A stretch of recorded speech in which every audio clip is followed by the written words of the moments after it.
Tudo da Canção Nova em um só lugar. Canção Nova Play. Em nome do Pai, do Filho, do Espírito Santo. Amém. Levanta seu braço comigo. Isso, sua mão direita. E reze comigo. São Miguel Arcanjo, defendei-nos no combate. Sede nosso refúgio contra as maldades e ciladas do demônio. Ordena-lhe Deus, instantemente o pedimos. E vós, príncipe da milícia celeste, pela virtude divina, precipitai no inferno a Satanás e a todos os espíritos malignos que andam pelo mundo para perder as almas. Assim seja. Amém. Boa tarde.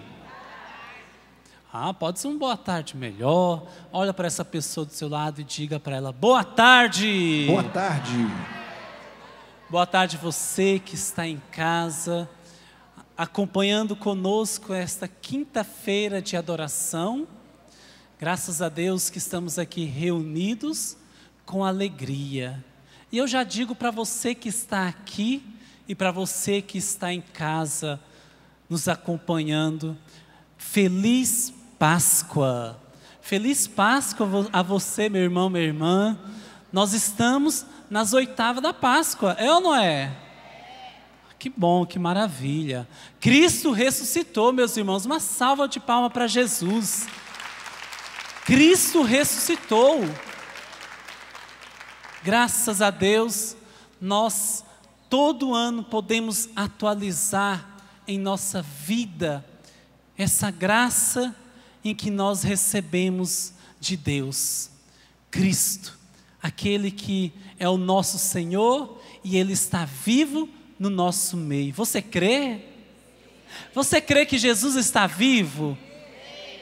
Você crê que Ele está aqui agora? Tem certeza? Teve gente que falou absoluta. E é absoluta mesmo. Pode ter certeza. Porque a palavra de Deus nos atesta. Aonde 2 ou mais estiverem reunidos em meu nome, ali eu estarei. E nós estamos aqui verdadeiramente reunidos e somente por causa dele, de nosso Senhor Jesus Cristo. E é por isso que eu convido a você a tomar a sua palavra, a Bíblia. Tome a sua palavra em Marcos, capítulo 5, versículos 21 seguintes. Esta palavra começa assim: Jesus atravessou novamente de barca para outra margem e reuniu-se a ele grande multidão. Veja, se você voltar um pouquinho antes lá, você vai ver que Jesus estava em Genezaré. Lá ele libertou um homem que estava endemoniado. Voltando, ele veio, subiu no barco, atravessou a margem e chegou ao lago em Cafarnaum. Ali ele desembarcou e ali a multidão já estava o esperando e o aguardando, porque Jesus já se tornara conhecido em Cafarnaum. E a palavra Marcos deixa bem claro que ali havia uma grande multidão. Ele é até redundante dizer, multidão por si só já imaginamos que é um grande número de pessoas. Mas Marcos ele frisa que ali havia um povo numeroso em busca do Senhor Jesus. Estando junto ao lago, chega um chefe da sinagoga chamado Jairo, e ao vê-lo se lança a seus pés e suplica insistentemente. Veja, Jairo, chefe da sinagoga, suplica insistentemente. Eu já me recordo daquela palavra em Lucas capítulo 18, em que Jesus ele vai contar a parábola da viúva insistente, onde ele mesmo diz para as pessoas e para o povo que ali estavam, que ele estava dizendo aquela parábola para mostrar a necessidade de orarmos sempre. E ele conta a parábola dizendo da viúva que é insistente com o juiz iníquo. E aqui, mais uma vez, no evangelista Marcos, vai trazer essa dimensão da insistência, aonde o próprio Jesus acolhe aquele pedido daquele homem que age com insistência. E ele diz: minha filhinha está nas últimas. Vem e põe as mãos sobre ela, para que se cure e conserve a vida. Foi com ele, seguia-o grande multidão que o apertava. Então veja, Jairo que clama, que suplica de maneira veemente, insistentemente, que suplica ao Senhor: Jesus, venha comigo, porque a minha filhinha está nas últimas.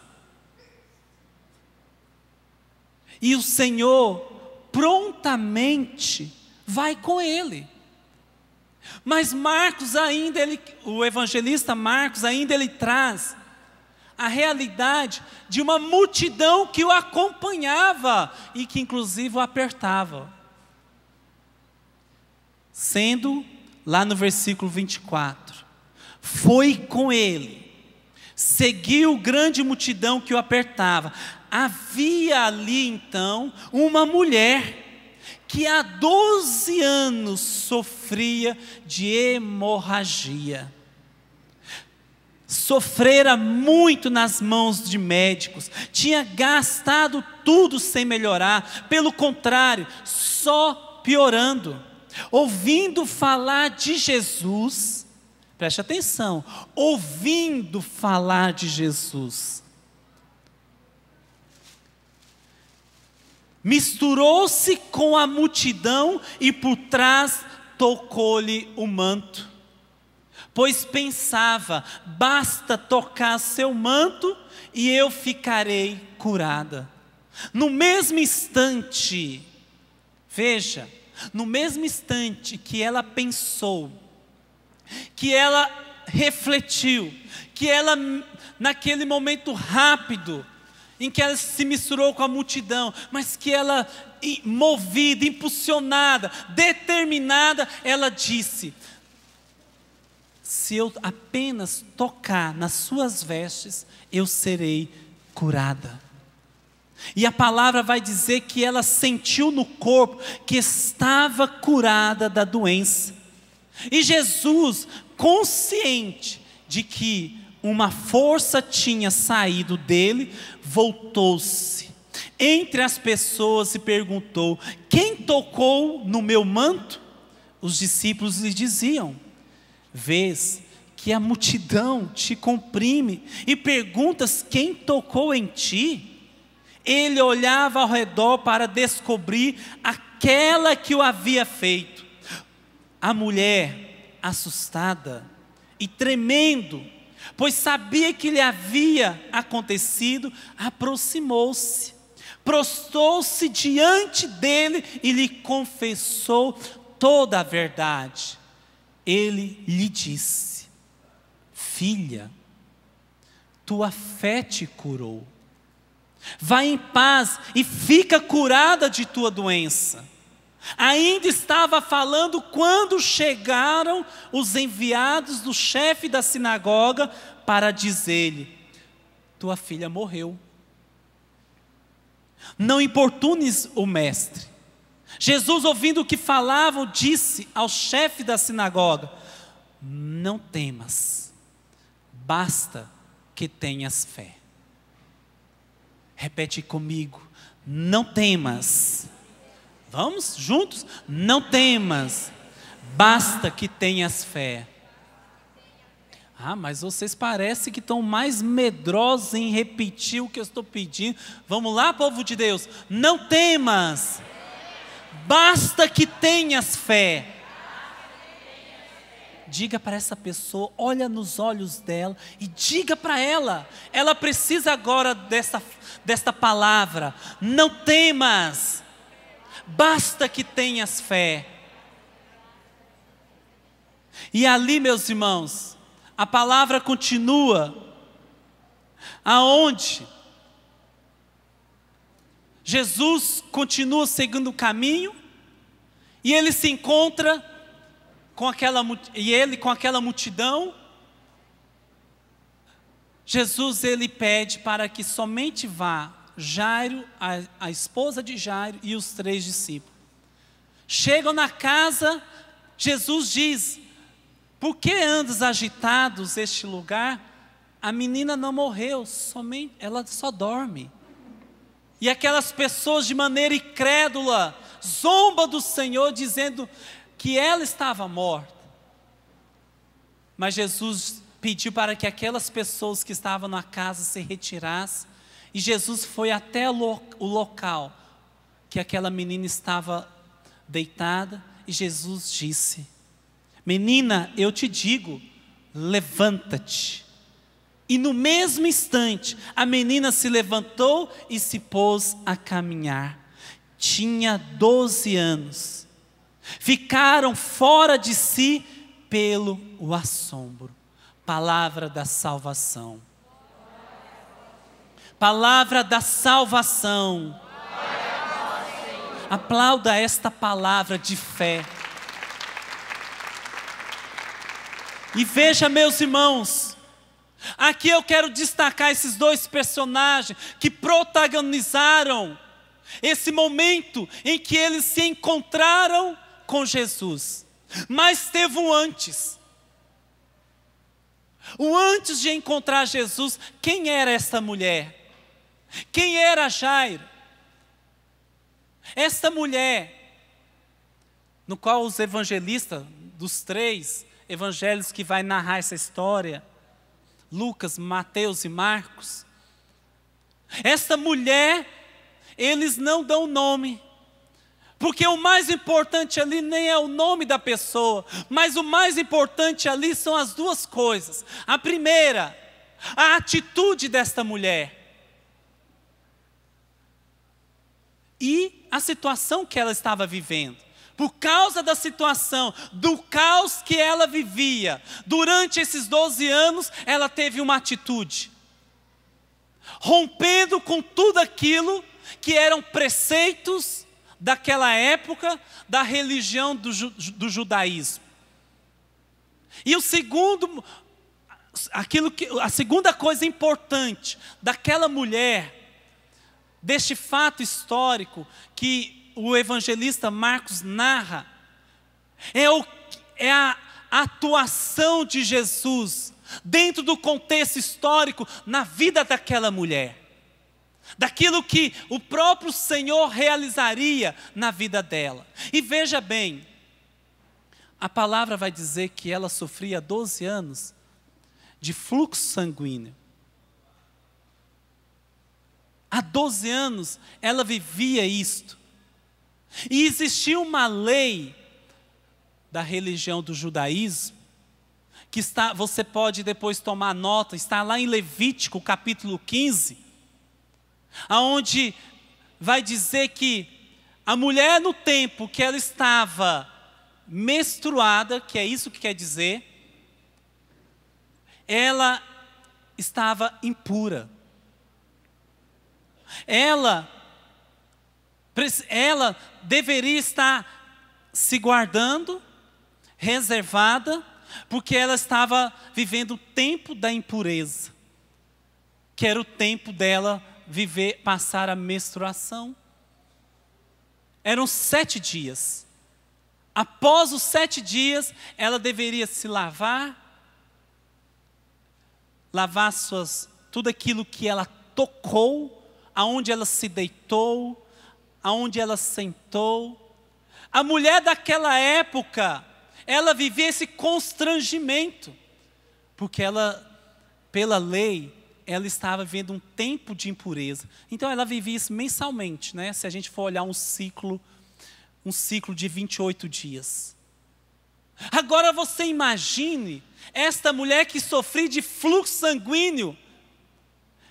Não havia interrupções, constantemente ela estava vivendo essa realidade do fluxo sanguíneo.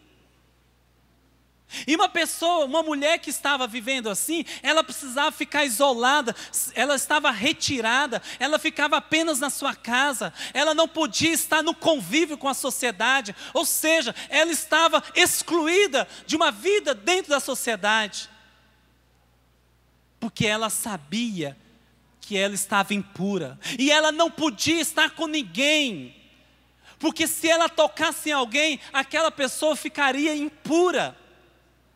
Até os objetos que ela usava perdiam o valor diante de tal impureza. Era tratado como uma pessoa imunda, gente. Essa era a realidade desta mulher, para que a gente entre no contexto histórico. Para a gente entender o sofrimento que essa filha de Deus estava vivendo durante 12 anos. E ela, gente, gastou tudo o que tinha, porque ela já não suportava mais passar por esse constrangimento, já não suportava mais ficar isolada, dentro de casa, vivendo uma vida paralisada diante desta enfermidade. Em contrapartida, nós temos o segundo personagem, que viveu deste encontro, que se cruzou, que era Jairo. E quem era Jairo? A Bíblia vai nos contar que Jairo, ele é chefe da sinagoga. E o que era o chefe da sinagoga? Ele era um fariseu. E por ser um fariseu, ele tinha responsabilidades, não somente porque era fariseu, mas porque era um chefe de uma sinagoga. Ele tinha responsabilidades de dar a direção, a adoração que os judeus faziam ali no templo, a escolha de outros fariseus que deveriam dirigir a oração no templo, ler as escrituras na hora da reunião para a oração, e além disso, ele tinha a responsabilidade de pregar e esclarecer as escrituras e o segmento da lei. E tudo isso era responsabilidade dele, como chefe da sinagoga. Depois,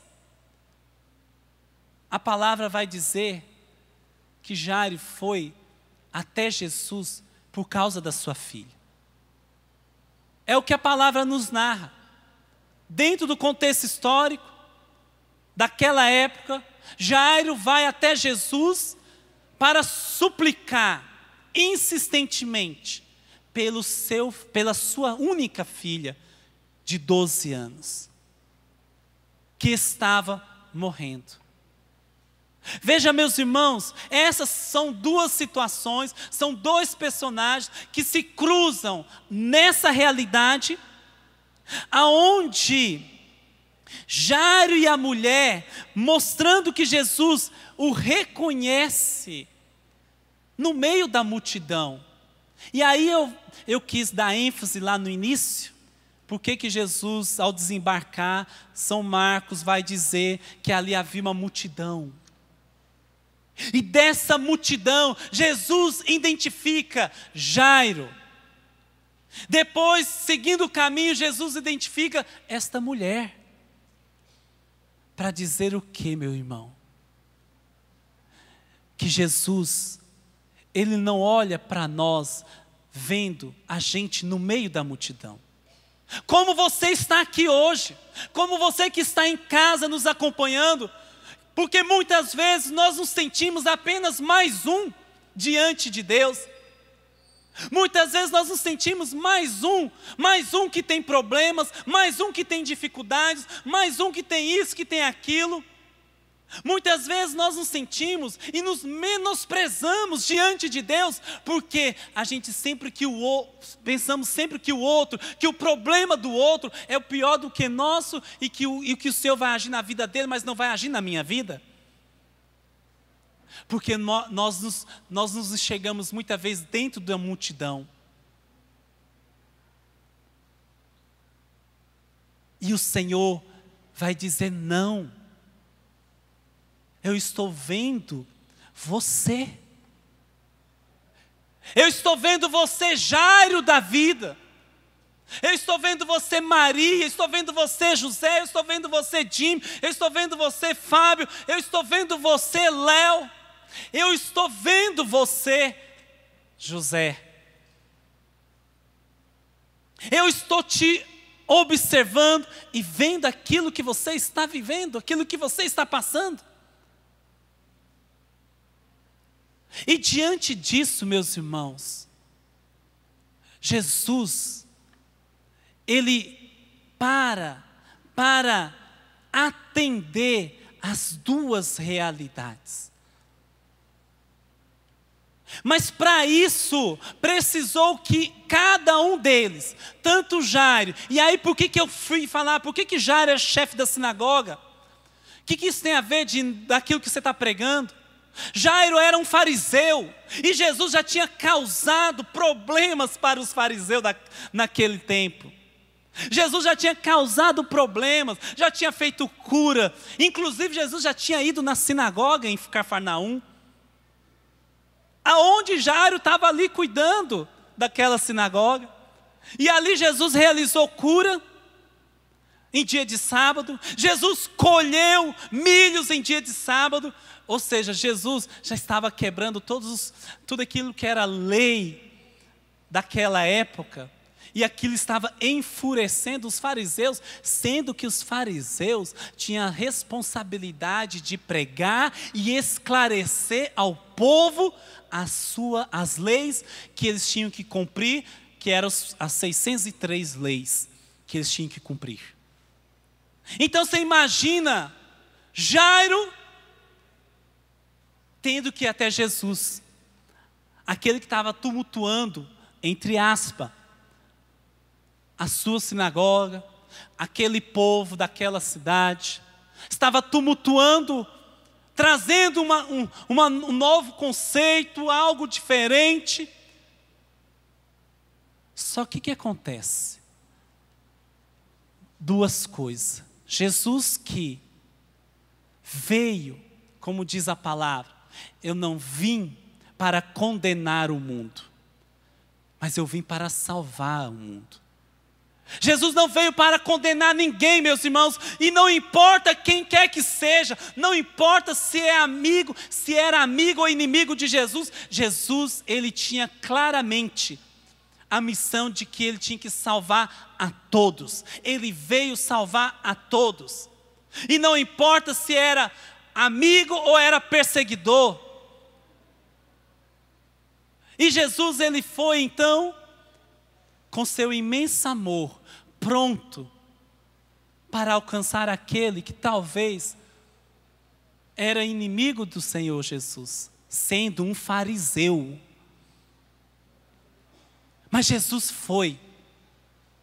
E o segundo ponto, uma vez eu falando de Jesus, agora falando de Jairo. Jairo, este homem que conhecia, e aí preste atenção nisso, Jairo conhecia a lei, Jairo era um homem religioso, ele era um homem que conhecia a religião do judaísmo, conhecia as promessas de Deus feitas a Abraão, a Isaac, a Moisés, antes de Moisés a Jacó, e ali segue por diante, ele conhecia. Mas Jairo se deparou com uma situação no qual fugiu do controle dele. Fugiu de tudo aquilo que é o seu conhecimento, a sua postura, os seus status. Ele teve que procurar quem? O Senhor Jesus, porque ele já tinha ouvido falar de Jesus.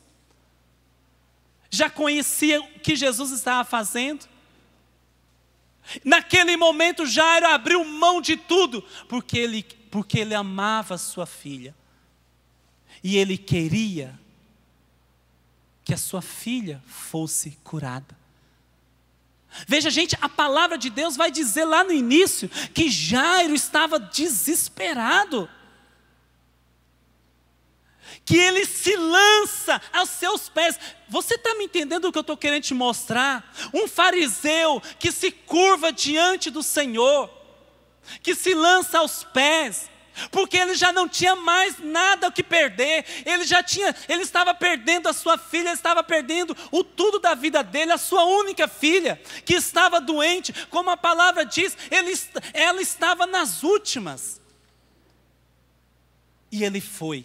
E aí, o interessante, meus irmãos, quando Jairo se depara com a situação da mulher que sofria de fluxo sanguíneo, se confirma aquilo que ele tinha ouvido falar de Jesus.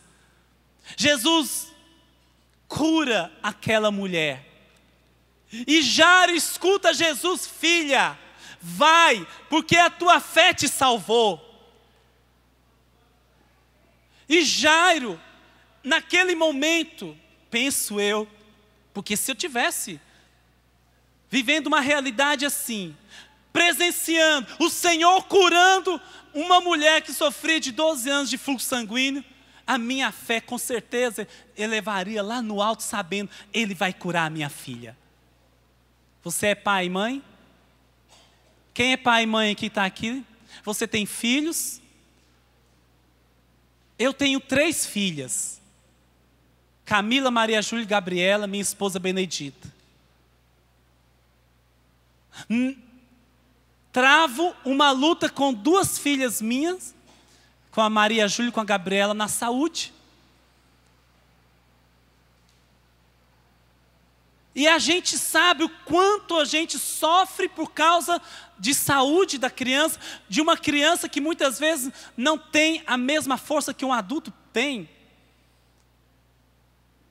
Como a minha filha Maria Júlia, que já tem 2 meses, que tem aftas em toda a sua boca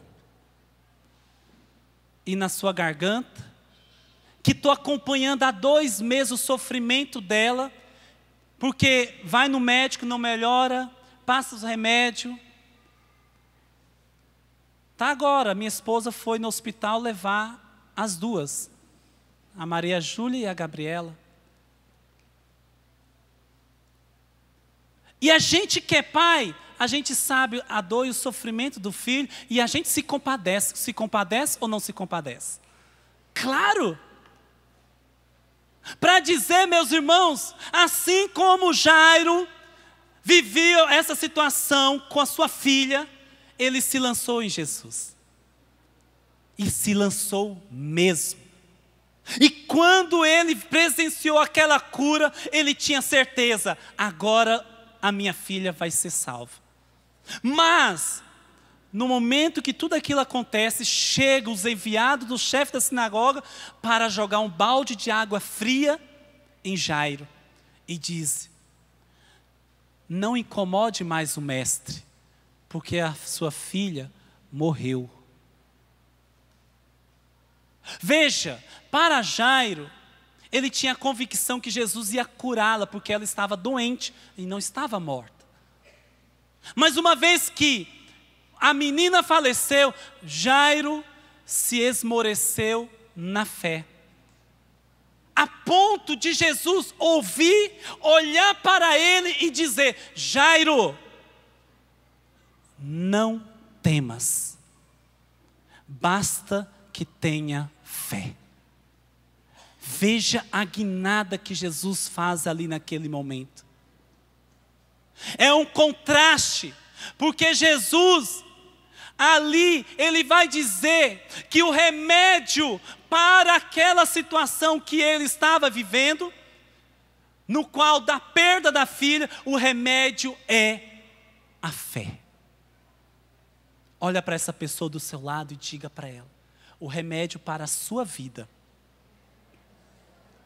para a sua família, para a sua casa, para as suas lutas, os seus sofrimentos, para as suas quedas, para os seus pecados, suas fraquezas, se chama fé.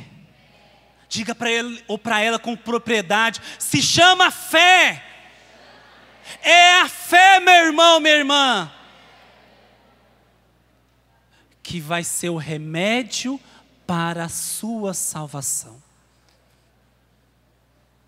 Meus irmãos, esse contraste que Jesus vai nos causando na nossa vida, é uma loucura em dizer isso, mas é real. Isso aqui não é apenas uma história com E.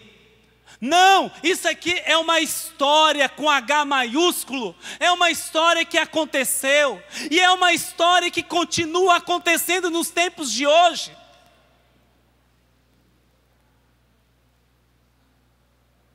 Porque Jesus curou uma mulher que havia 12 anos sofrendo, mas curou. Chegou o momento dela, chegou o tempo dela, ela se encontrou com o Senhor. Outrora ela não conhecia, como a palavra diz e deixa claro, ela apenas ouviu falar de Jesus. Mas o bonito está aí. O bonito está aí. Ela não ficou, ouviu e apenas ficou naquilo, que legal. Nossa, Jesus curou fulano, ciclano, Jesus libertou homens e mulheres endemoniados, Jesus curou o paralítico, Jesus curou cegos, coxos, Jesus libertou pessoas que estavam no pecado. Jesus, ele salvou aquelas mulheres que estavam no adultério. Não, ela não ficou apenas nisso, ela não ficou apenas no ouvir, ela teve uma atitude, e a atitude dela, meus irmãos, foi sair de si mesma, rompendo os próprios preconceitos daquela época. Deixa eu dizer corretamente, rompendo os próprios preceitos daquela época, porque ela, uma vez que não podia sair de casa porque estava impura, ela saiu, porque no coração dela ela tinha certeza: se eu tocar na sua veste, eu serei curada. Isso se chama fé. Isso se chama atitude. Atitude por aquilo que ela creu e acreditou e confiou, e aquilo lhe deu a esperança, aquilo a encorajou a sair da sua casa. Mas veja, meus irmãos, não é somente sair de casa por sair de casa, é muito mais do que isso. Ela saiu de casa quebrando os preceitos daquilo que a lei dizia, que ela não podia sair, porque ela era uma impura, uma imunda, ela tinha que ser curada primeiro, ela não podia ter contato com ninguém, e ela saiu enfrentando isso. Por quê? Porque a fé deu a ela uma esperança daquilo que naquele momento ela estava passando, ela não via, ela não enxergava, ela não estava curada, ela estava ainda com fluxo sanguíneo, e a palavra deixa claríssimo, dizendo para nós que ao tocar, instantaneamente estancou o fluxo sanguíneo. Fé é o fundamento da esperança.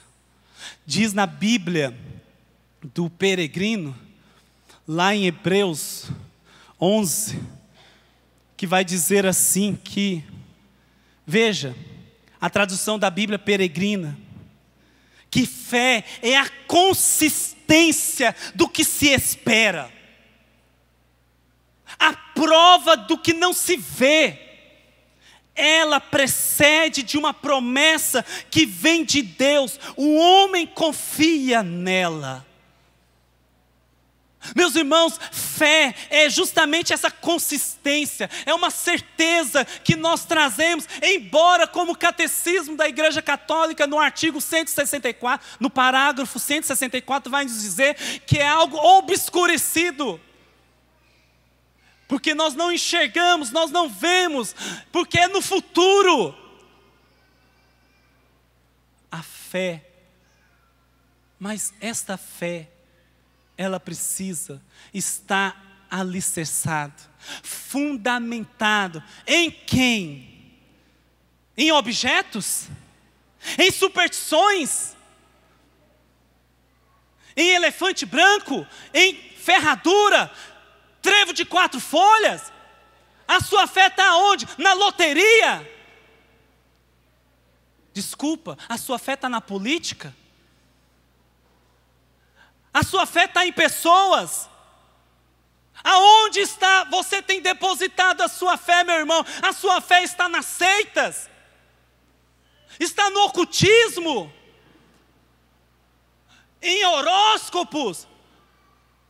A fé daquela mulher ela foi buscar no lugar certo, na pessoa certa, no momento certo, na hora certa. Ela foi buscar em quem, meus irmãos?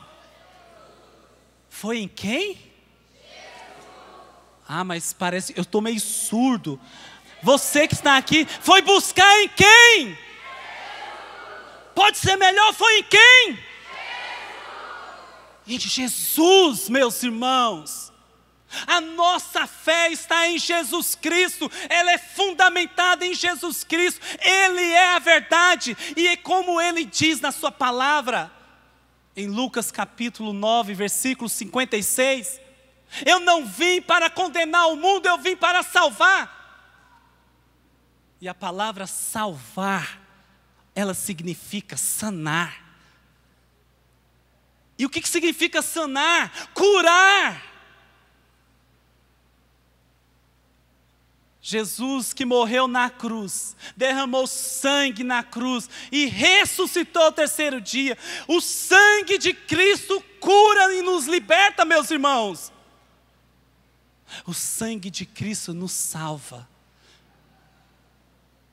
E é por isso, meus irmãos, que eu digo para você,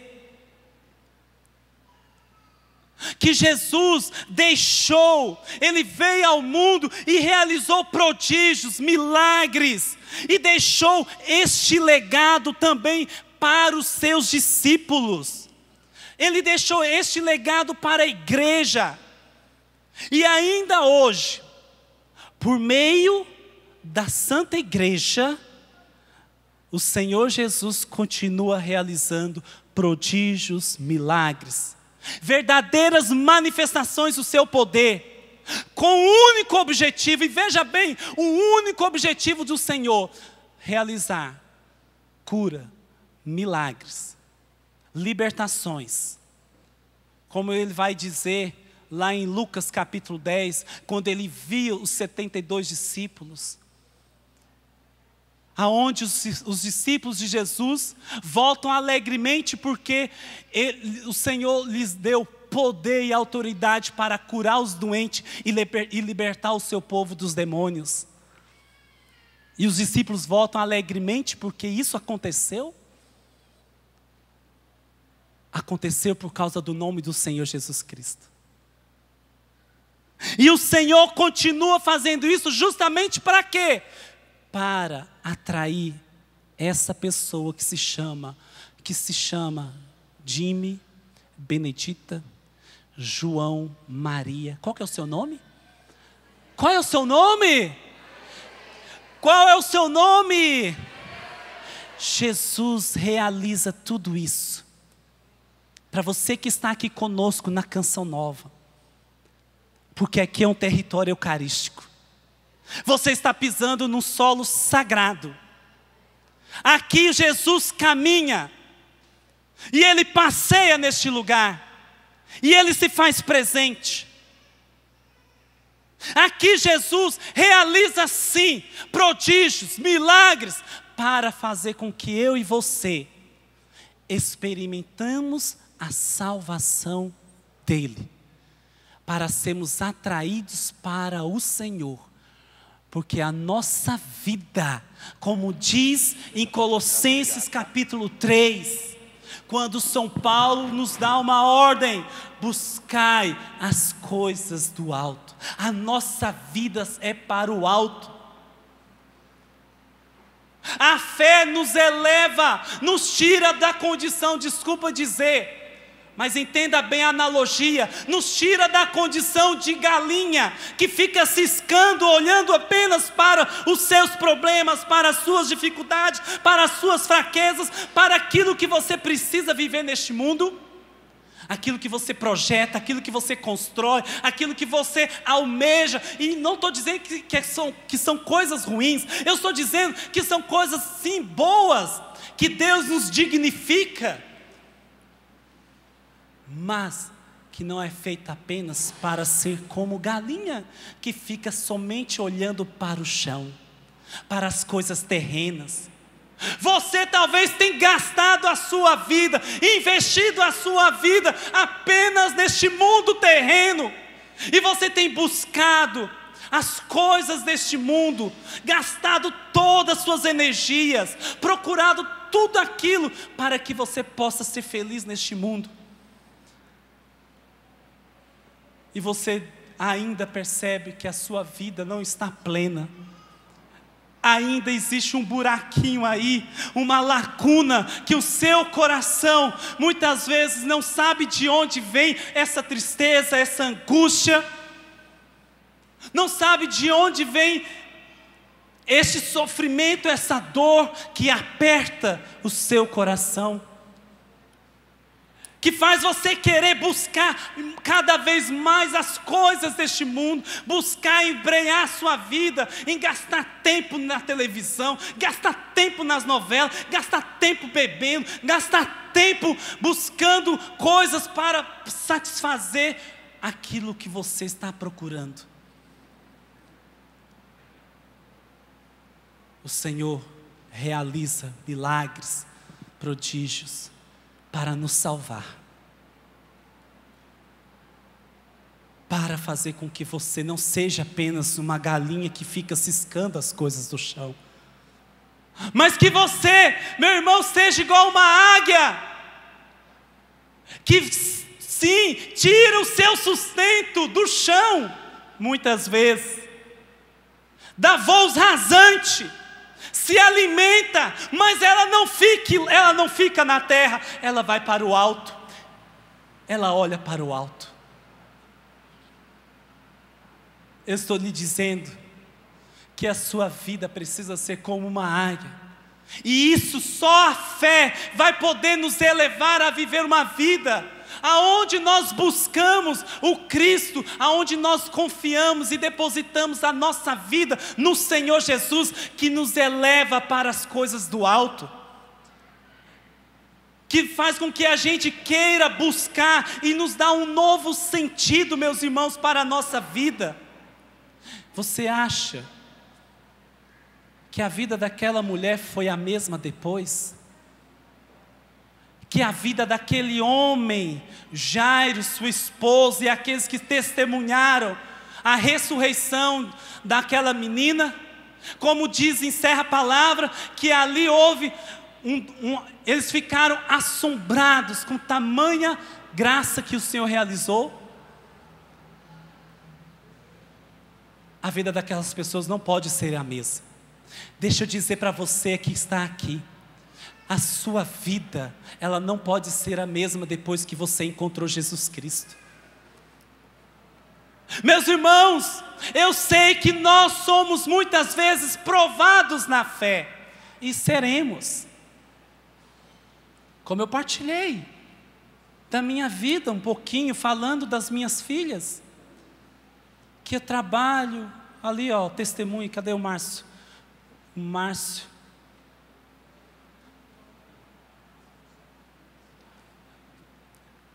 O Márcio Todeschini conhece, o Fábio Lira que está aqui conhece um pouquinho, sabe da luta.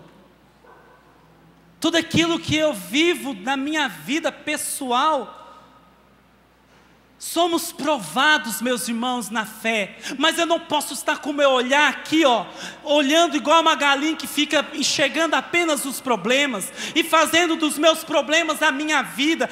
Os meus problemas é o sentido do meu viver. Não! Os meus problemas, as minhas dificuldades, as minhas lutas, não pode ser o sentido do meu viver. O sentido do meu viver se chama Jesus Cristo. E isso depende da nossa fé. Isso depende da sua fé. E viver a nossa vida em Jesus Cristo, meus irmãos, é uma coisa maravilhosa. É algo maravilhoso que não tem explicação, que não tem como a gente ficar te explicando, se você não querer experimentar, se abandonar em Jesus Cristo. Deixa o Senhor te tocar aqui. Deixa o Senhor, você que está em casa, você que está na sua casa me acompanhando agora, talvez a sua fé tenha se esvaído. Talvez, como muitos do que eu atendo, que eu rezo, dizem para mim: Jimmy, parece que a minha fé acabou, eu já não acredito mais. Não, meu irmão, não diga mais isso. Não diga, não caia na tentação da provação. Creia. Eu digo para você, faça a experiência de viver na fé, porque o Senhor, Ele tem esse poder de manifestar as suas maravilhas, as suas graças, porque Ele pode e Ele quer sim nos salvar, nos curar e nos libertar, com um único fim, com um único objetivo: fazer com que você e eu sejamos salvos. Eu assistia um filme do ressuscitado, o nome do filme é A Ressurreição.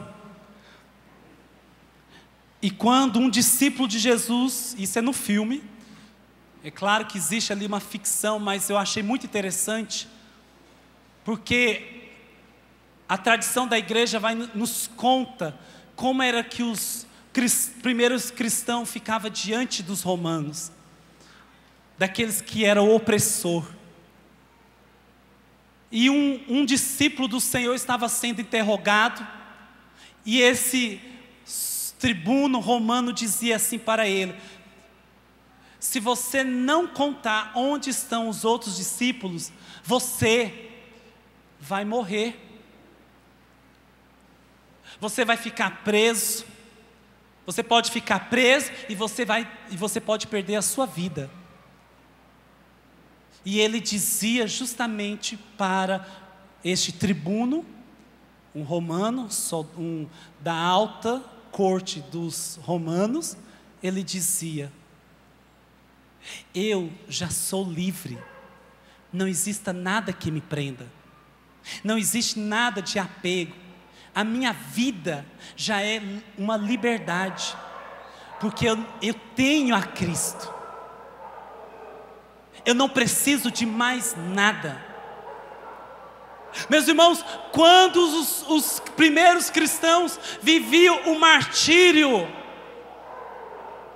eles não tinham medo, pelo contrário, eles louvavam e agradeciam a Deus pela graça de sofrer as flagelações, sofrer até mesmo a morte, porque a vida deles não estava mais aqui na terra. A vida deles estava nas coisas do alto. Eu não estou dizendo que você vai ser um mártir. Eu não posso afirmar isso, mas nós podemos. Mas eu não estou te dizendo que você vai ser um mártir. Se for, será um dom que Deus nos dará. Mas para dizer, meu irmão, minha irmã, que só a fé é capaz de a gente poder dar a vida um pelos outros, pela causa de nosso Senhor Jesus Cristo. É a fé que nos eleva, é a fé que nos faz lutar contra o pecado. Meus irmãos, neste mundo em que as pessoas não gostam de ouvir falar de pecado, aonde muitas vezes, e lá vem o Jimmy querer falar dessa besteira. Aonde nós estamos acostumados a querer um Jesus apenas que cura, que passa a mão na cabeça, que te abraça, que te ama, que te acolhe. Mas quando se fala de pecado, quando a gente prega falando da verdadeira libertação que o Senhor precisa fazer na nossa vida, que se chama o pecado, porque a palavra de Deus já diz, a pior morte não é essa primeira morte, a pior morte é a segunda, é aquela que tem o poder de nos mandar, de vivermos longe ou próximo de Deus. E quando a gente fala de pecado, a gente fica com medo de renunciar ao pecado, porque o pecado nos agrada, o pecado é prazeroso. O pecado, de certa forma, nos faz sentir poderosos, orgulhosos. Só que pela fé, e por causa da fé, eu sou movido a lutar contra o pecado. Eu sou movido a buscar a santidade de vida. Eu sou movido a viver uma vida nova, a ser uma criatura nova. E foi por isso, meus irmãos, nós estamos agora no tempo da Páscoa. Nós estamos vivendo ainda o tempo pascual, os 50 dias de Páscoa, aonde nós estamos aguardando Pentecostes,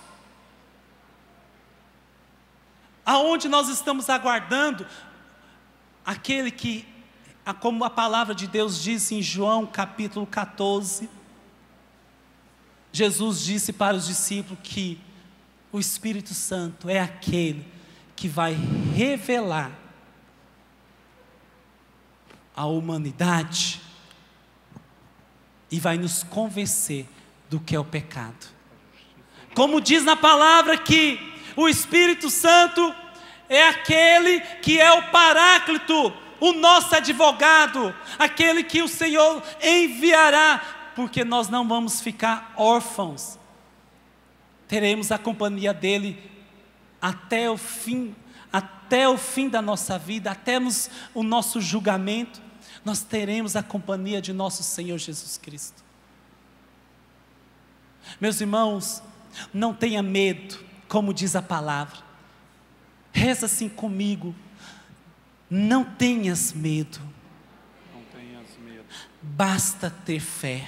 Basta ter fé. Diga para o Senhor: Senhor, eu não quero ter medo. Senhor, eu não quero ter medo de dar a minha vida ao Senhor.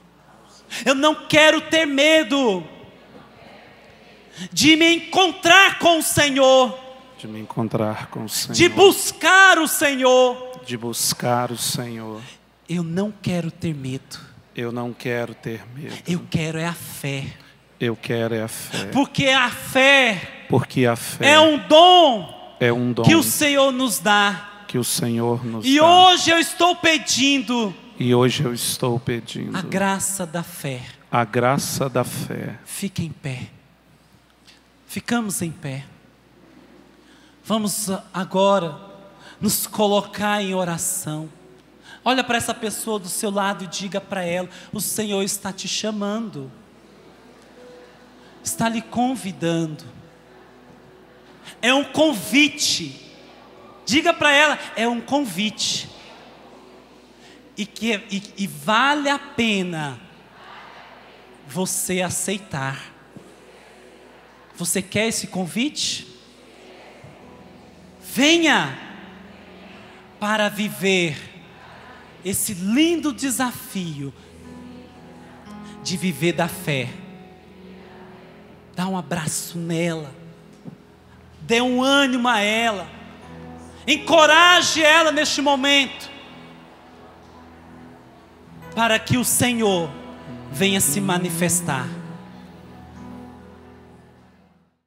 Tudo da Canção Nova em um só lugar. Canção Nova Play.